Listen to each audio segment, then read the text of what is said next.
Sinema Radyo. Əziz dinləyicilər, Dost Sinema rubrikası ilə yayımımızı davam etdiririk.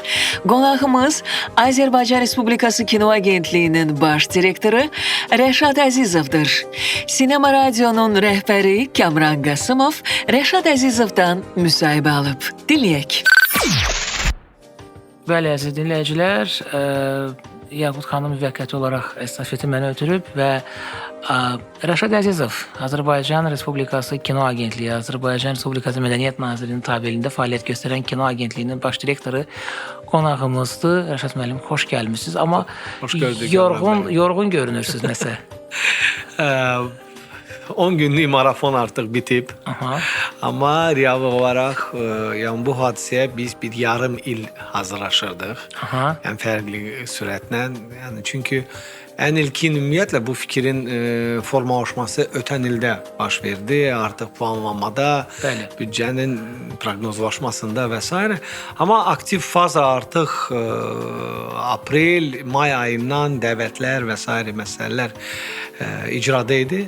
Amma bu son günlər ümumiyyətlə ən çətin günlərdir. Çünki 300-dən çox qonaq Bakıda olub, ümumiyyətlə 50 ölkədən gəliblər və tədbirlərin sayı olduqca çoxdur. Çünki iki böyük festival bərabər olaraq keçirilirdi. Burada İƏT-in Mədəniyyət Festivalı Bakı Yaradıcı Həftəsi çərçivəsində, həmçinin bizim artıq ikinci dəfə keçirilən Baku Sinema Briz Festivalımız. Rəşad, bax, gəlin təsnifatlaşdıraq.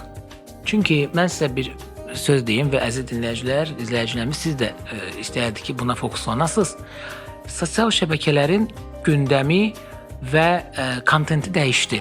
Rəngarəng, fəşəkarcasına dəyişdi. Yəni bunu etiraf edək. Yəni insanlar foto paylaşmaqla, hansısa filmin premyerasından, hansısa xarici qonaqlarla söhbət, kimsə mükafat alırdı, kimsə o mükafat alanı təbrik edirdi. Bunlar öz yerində. Gəlin təsnifatlaşdıraq. 5-11 dekabr tarixlərində Azərbaycan böyük bir platformaya çevrildi. Amma təsnifatlaşdırsaq, festival, təqdimatlar, panellər, əvvəlcə gəlin bax, bölək ki, bizim söhbətimiz nədən ibarət olacaq. 5-11 dekabrda ki, istiqamətlər nə idi? Ümumiyyətlə, iki əsas platforma baş tutdu. Yəni, ölkəmizdə ilk dəfə olaraq İƏT-in Mədəniyyət Festivalı təşkil olunurdu və bu il bu Bakı Yaradıcı Həftəsi çərçivəsində keçirilən bir hadisə idi. Burada maraqlı məqam odur ki, yaradıcı sənayələrin inkişafı gündəmə gəlib. Son illərdə ölkəmizdə bu sahədə böyük islahatlar aparılır və artıq ötən ildən yaradıcı mərkəz formalaşıb, 2 ildir yaradıcı Azərbaycan platforması mövcuddur və bu il biz artıq bu platformanı beynəlxalq səviyyəyə çıxartmaq istiqamətində addımladıq və bizə çox xoşdur ki, İƏT kimi təşkilat artıq Bakı kommunikəsində bu məqamı qeyd elədi və yaradıcı sənayələrin inkişafı artıq bir istiqamət kimi özü üçün də bildi və bu bizim fikrimizcə Mədəniyyət Nazirliyinin siyasətinin böyük bir uğurudur. Bu il əldə edilmiş. Digər tərəfdən ikinci platforma Baku Sinema Briz platformamızdır və bu bizim kinomuza xidmət edən bir platformadır. Keçən ildə bu birinci dəfə baş vermişdi. Biz bu barədə dəfələrlə sizi ilə müzakirə etmişik. Amma bu il daha möhtəşəm idi. Bu platforma çərçivəsində hər bir festival iştirak edə bilər və eyni anda digər tədbirlər təşkil olunur. Yəni bu il biz İslam ölkələrdə daxil olan ölkələrin kino günlərini də təşkil edir. Çünki faktiki olaraq Azərbaycana buyuran bu qonaq var. Dedilər ki, biz kino festivalda da iştirak etmək istəyirik, kinonu gətiririk, prodüserlər gəldi, rejissorlar gəldi və artıq bu formatda hər gün bir ölkənin kino günü təşkil olundu. Pakistan, Özbəkistan, Qazaxıstan, Türkiyə, yəni bu ölkələr öz kino günlərini təşkil edərək çox maraqla bu kinolar da qarşılandı. Mən sizə deyim, tamaşaçıların sayı çox idi. Bəlkə bütün filmləri zallar dolurdu. Aha. Mən özüm bir neçə filmdə özüm şəxsən iştirak etdim. Yəni Bəli. baxmayaraq ki, çox belə gərgin qrafikdə vaxt taparaq Amma tez-tez görürdük sosial şəbəkələrdə ki, orada Rəşad Əzizov, burada Rəşad Əzizov. nəinki Rəşad Əzizov, bütün komanda var belə fəaliyyət göstərir. Ümumiyyətlə bu layihənin belə uğurla keçməsinin əsas səbəbi ümumiyyətlə Mədəniyyət Nazirliyində hal-hazırda formalaşan bu gənclərdən ibarət komandadır. Həmçinin arkada da belə çox maraqlı kollektiv formalaşdı və bu kollektivin əsas vəzifəsi də ümumiyyətlə bizim mədəniyyət sahəmizə xidmət etməkdir. Və onlar artıq bu tədbirlərin həm təşkili ilə, həm orada iştirakla birbaşa məşğul idilər. Başqa bir format marketimiz, indi bilirsiniz. Elə mən sualı verəcəydim əslində. Bəli, ikinci dəfədir ki, Azərbaycanda şərqi ölkələrin marketi keçirilir. Bu platformanın ümumi həm Bakı Sinema Briz, həm onun daxilində olan bu fərqli tədbirlərin təşkili formatları nəyə xidmət edir? Biz artıq başa düşürük ki, əgər biz kinomuzu yenidən bərpa etmək istəyiriksə, güclü səviyyəyə çıxartmaq istəyiriksə, artıq auditoriyamız, bazarımız genişlənməlidir. Biz yalnız 10 milyonluq daxili auditoriyaya yox, başqa geografiyalara çıxmalıyıq və bunun yolu yalnız odur ki, bir networking, əlaqə yaratmaq üçün şərait formalaşmalıdır. Digər ölkələrdən rejissorlar, prodüserlər gəlməlidir. Bərabər olaraq bu ortada koproduksiyalar, distribüsiyalar, mövcud olan problemlər müzakirə olunmalıdır və nəticədə artıq bu yeni reallığı formalaşacaq. Bunun üçün bugün məqamdır, mühit artıq bunu tələb edir, zaman bunu tələb edir və biz dövlət qurumu olaraq həm bu gündəmi də görürük, eyni zamanda ölkə başçımız cənab İlham Əliyev tərəfindən artıq bu mesaj biz almışıq ki, Türk dünyasını birləşdirməliyik, İslam ölkələrinə daha yaxın olmalıyıq. Biz də çalışırıq bu kino vasitəsilə edək. Ona görə də Bakı Sinema Briz platformanın bu cür olmağı, rəngarəng, fərqli əsas məqsədi odur ki, yekunda bir neçə il ərzində 3-5 il ərzində artıq Azərbaycanımızı bu bazarın əsas mərkəzlərindən birinə çevirməkdir. Aha. Rəşad müəllim, məsələ bax burasındadır ki, kifayət qədər ölkələr burada iştirak etdi və mən hər şey qoyuram qırağa, yəni bizim də təbii ki, bu proseslərdə iştirakımız vardı bu və digər səviyyədə, amma bir müşahidəçi kimi mən gördüm ki, Bakı Konqres Mərkəzində bir maraq var. Hətta özəl kino şirkətlər də çalışırdılar ki, öz roliklərini çəksinlər, çəkirdilər də, öz təqdimatlarını edirdilər. Maraqlıdır. Nələri gözləyirsiniz bax bu marketdən? Tutaq ki, növbəti il təbii ki, bu daha geniş formatda ola bilər, olacaqdır, amma bu son marketdən gözləntiləriniz nədir? Yəni varmı artıq ilkin proqnozlar ki, artıq biz bilirik ki, növbəti ildə biz hətta bura gələn bəzi qonaqların təmsil etdikləri qurumlarla koproduksiyaya gedə bilərik. Lap başdan biz bu yola start verəndə şübhələr də var idi. Dolacaqmı market, xaricdən maraq olacaqmı? Eyni zamanda biz ölkə daxilində nəyi göstərəcəyik? Yəni bu kimi suallar əlbəttə ki var idi. Mən qeyd edim ki, ümumiyyətlə dəfələrlə bunu vurğulayıram. Ölkədə kino sənayesinin formatı bir qədər dəyişilib. İncəsənət növü kimi inkişaf davam edir və edəcək də. Amma sənaye formatı kimi bu tam yeni qaydalarla, qanunlarla irəli gəlir və özəl sektor əsas rol aparır. Və bəzən bizə deyirlər ki, arka kino çəkməlidir. Arka kino çəkə bilməz. Kino çəkilməsini istehsalatına dəstək etməlidir. Əgər əvvəl yalnız dövlət studiyası vasitəsilə bu olunurdu, indi bu qeyri-mümkündür. Olsa belə çox çətin bir prosesdir və monopoliya yaranırdı, elə bilin ki. Söhbət monopoliyadan getmir. Artıq özəl sektor bu işi aparmalıdır digər ölkələrdəki kimi. Ola bilsin ki, bu məqam çoxdandan baş verməli idi. Bir 20 il bundan qabaq bu tərəfə addım eləməli idi, amma artıq bu günə bu gəlib. Təsadüf oldu. Bunun üçün satın alma qanunvericiliyi dəyişildi, Mədəniyyət Nazirliyi daxilində siyasət formalaşdı və s. Bu özəl sektor formalaşır, bunu göstərmək lazımdır. Harda göstərməliyik? Artıq belə platformanın yaranması tələbdir.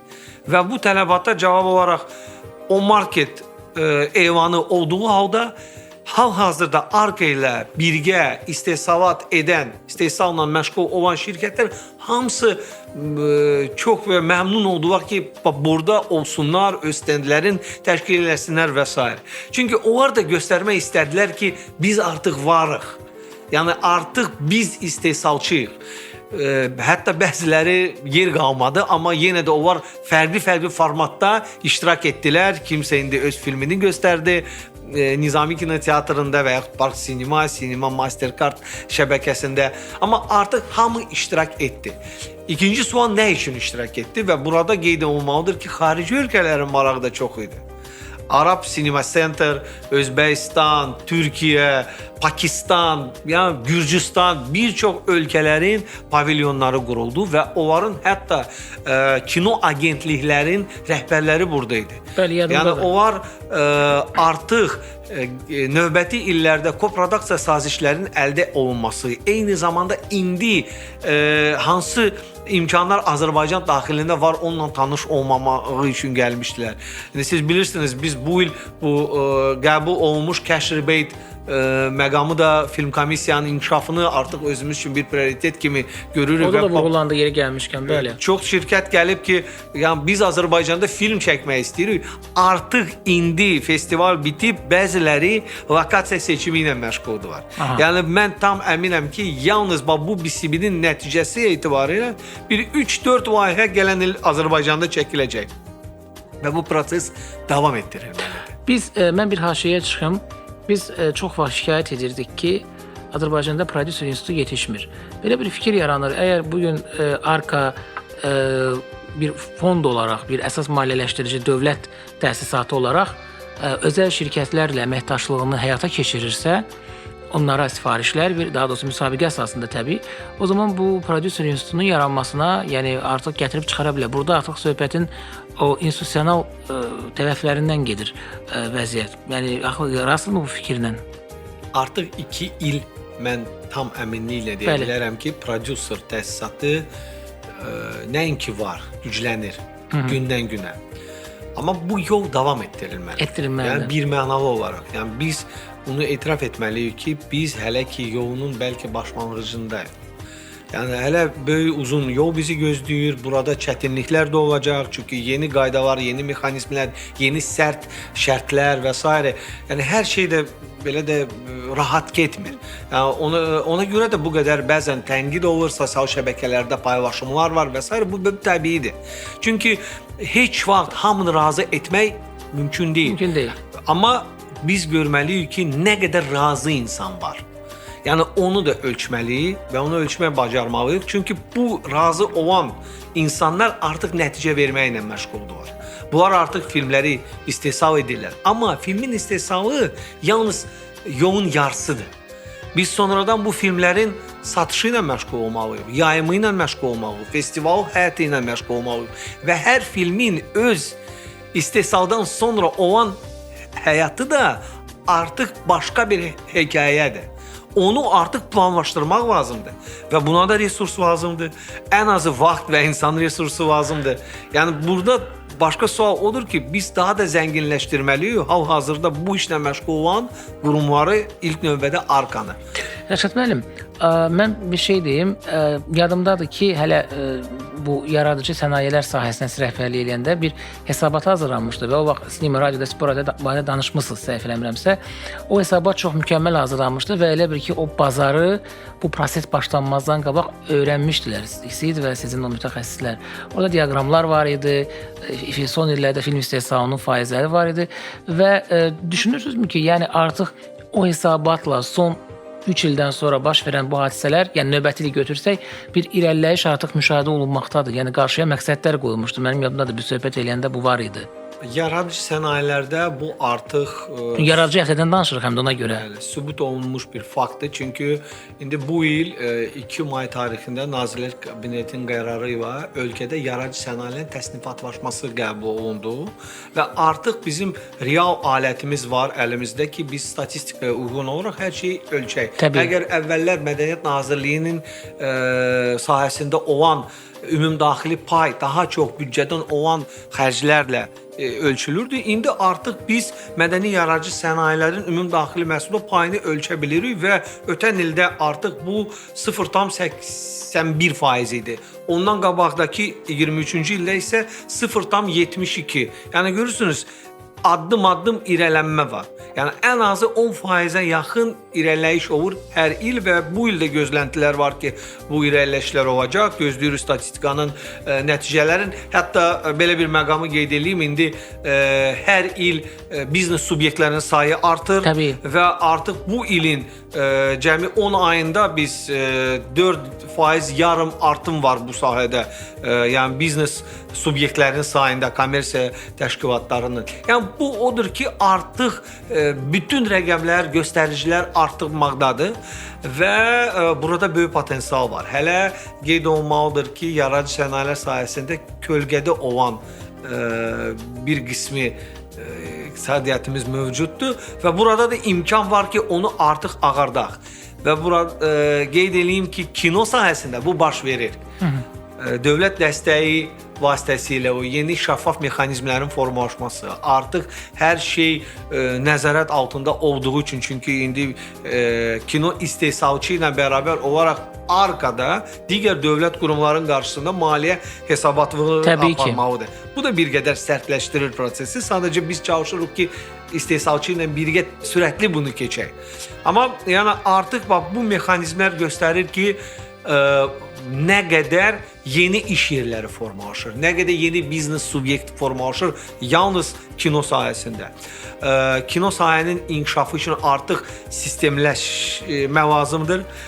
Biz bir il öncə siz qeyd etdiyimiz kimi sırf kinoya və ayrıca olaraq animasiya üçün dərin təhlilləri apardıq. Yadımdadır təhlil, bəli. O təhlillərin nəticəsində əvvəl bir qısa müddətli yol xəritəsi hazırlanıb və orada bir neçə konkret layihəmiz var idi. Onların sırasında film komissiyanın, kəşriyyətin tətbiq olunması, dublyajın dəstəklənməsi, üstü olaraq kinostudiyanın nəzdində kinopark layihəsinin həyata keçməsi və bu bütün proseslərə start verildi. Bəziləri artıq nəticə verir, bəzilərinə elə bir qədər vaxt lazımdır. Amma fikrimcə daha dərin islahata ehtiyac var. Artıq kino sənaye haqqında qanun layihəsi işlənilir və böyük ümidlə biz gələcəyə baxırıq və fikirləşirik ki, ümumiyyətlə mədəni yaradıcı sənayelerin ümumi potensialı böyükdür, amma onların içərisində ola bilsin ki, kinonun inkişafı üçün ən yaxşı münbit şərait formalaşa bilər. Aha. Rəşad müəllim, panellər keçirildi və o panellərin birində təşəkkür edirəm ki, məni dəvət etmişdiniz moderator kimi. Mənə maraqlıdır. Bax, elə sizin iştirak etdiyiniz paneldə dövlət və istehsalat, yəni prodüser münasibətlərindən danışdınız. Hətta orada mən sual da verdim ki, yəni əgər prodüser co-production tapırsa, yəni kənar ölkədə, bax, maraqlıdır. Yəni bu gün qeyd etdiyimiz kimi qarşıda bir məqsədlər var. Növbəti il 2026-cı ildə bax elə bu panellərdə müzakirə olunan mövzulara əsaslansaq, dövlət və prodüserlərin münasibətləri, koproduksiya, çünki bu çox vacibdir və bu şirkətdə ölkələr də gəlmişdir məhz bu gələcək koproduksiya imkanlarının araşdırılması baxımından hansı strategiya var arkada bugün? Yəni tutaq ki, filmi biz tək çəkmirik. Qazaxıstanla, Allah'a şükür, Mərkəzi Asiya ilə çox gözəl münasibətlərimiz var, Türkiyə ilə, Avropa ölkələri. Amma bu maşın, mühərrik işə düşürmü gələn il artıq tam olaraq? Düşübmü? 3 əsas məqsəd var gələn il üçün. Bu bizim üçün strateji hədəfdir. Çünki bu ilin hədəfləri fikrimcə biz əldə etdik və ümumiyyətlə mən ola bilsin ki, burada bir anons olsun. İlin sonunda biz böyük bir hesabatlıq ictimaiyyət üçün hazırlayırıq. Dekabrın axırlarında. Dekabrın axırında mən özüm iştirak etməklə, yəni ümumiyyətlə bu il görülən işlər, dəstək olunan filmlər, görülmüş artıq təsdiq olunmuş layihələr və əsas odur ki, növbəti ilin cədvəli. Çünki bizim fikrimizcə hamı üçün əvvəldən bilinən bir cədvəl lazımdır ki, biznes həmişə tələb edir əvvəldən proqnozlaşmanı. Yəni özəl şirkətlər bilməlidir ki, gələn ildə nə vaxt olacaq müsabiqə, nə vaxt olacaq festival, hansı festivala ümumiyyətlə dövlət bu il dəstək olacaq, nə olmayacaq və s. Yəni bu bir iş hansı ki görüləcək. Amma strateji hədəflərimiz hansı vardır? Beynəlxalq, yəni ümumi regional bazar və bu bazarın formalaşması üçün beynəlxalq əlaqələrin gücləndirilməsi və bu yalnız festivalda iştirakla deyil. Artıq biz bir neçə ölkə ilə memorandum imzalamışıq və imzalamaq davam edir. Amma memorandumlar sazişlərə çevrilməlidir. Saziş bu daha işlə icraçı mexanizmlərə. Orada konkret bir qaydalar var. Hansı filmlərə dəstək ola bilər, şərtlər necədir və s. Memorandum daha çox niyyəti müəyyənləşdirir və istiqaməti. Artıq biz buna hazırıq və bir neçə ölkə ilə bu istiqamətdə konkret işlər görülür.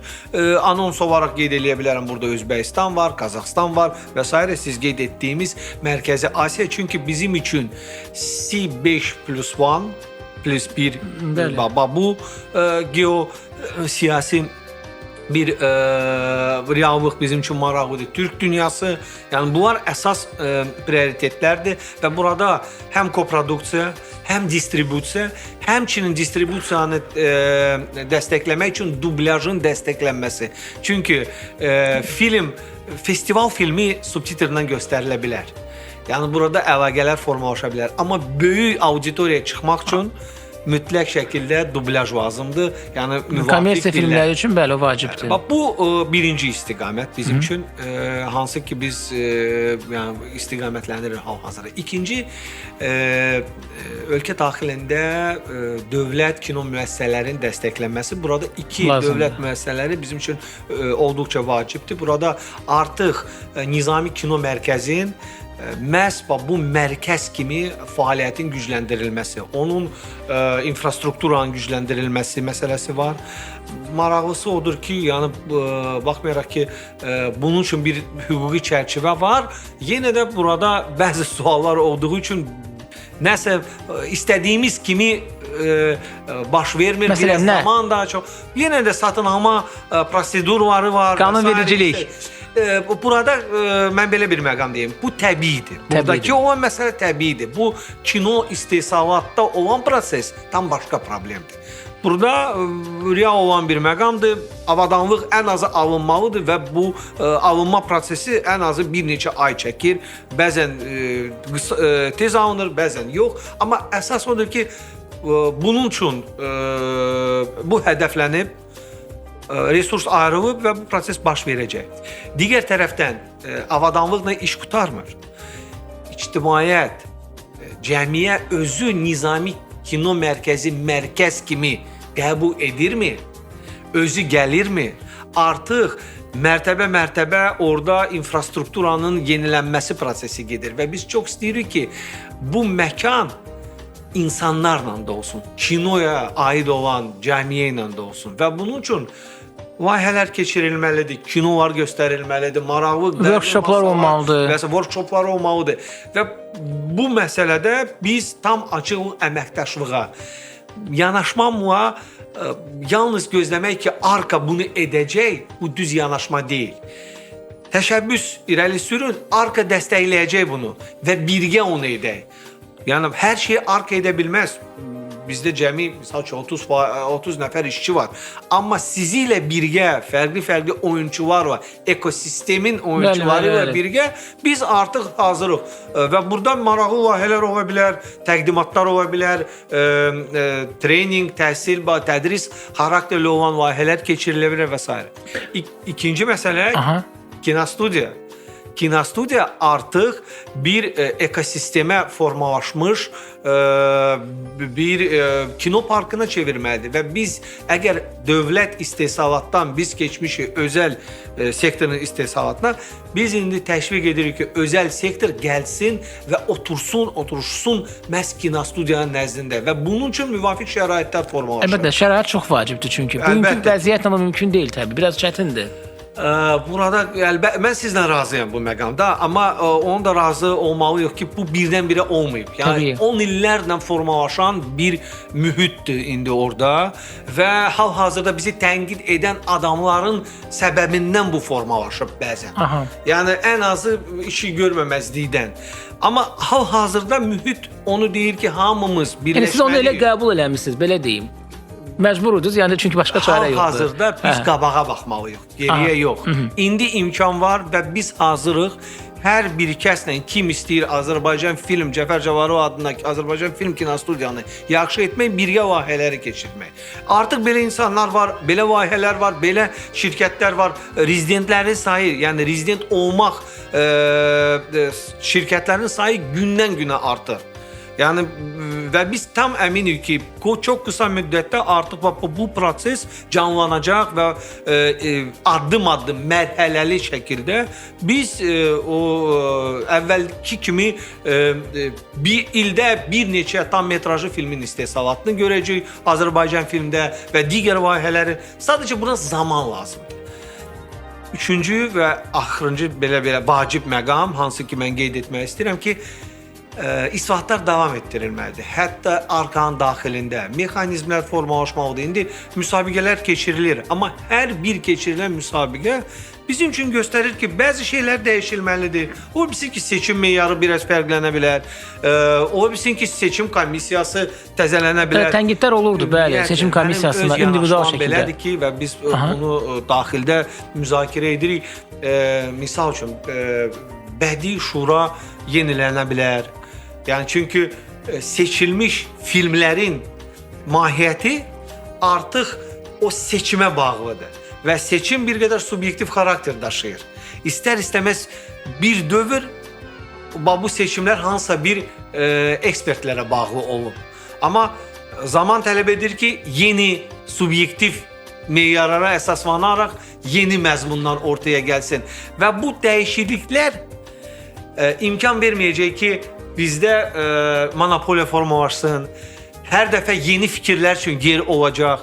İstər-istəməz yeni adlar ortaya gələcək. Amma bir mənalı olaraq, əgər hər hansı bir mexanizm qəbul olunubsa və indi işləyir, biz onu dəstəklənməliyik. Çünki mexanizm olmaması ümumiyyətlə ən mənfi məqamdır. Rəşad müəllim, bu biz sizdən dəfələrlə görüşdük, istər burada, istər Real TV-də. Büdcə məsələsi həll olundu mu növbəti ilə? Yəni artıq bu sizə imkan verir ki, təbii verəcək ki, növbəti il üçün layihə müsabiqələrinin sayını müəyyənləşdirəsiniz, təbii büdcə uyğun olaraq. Amma ən əsas məsələ, çünki bu çox baxırıq yenə də insanları narahat edir ki, yəni kinonun büdcəsində yer də qaldı.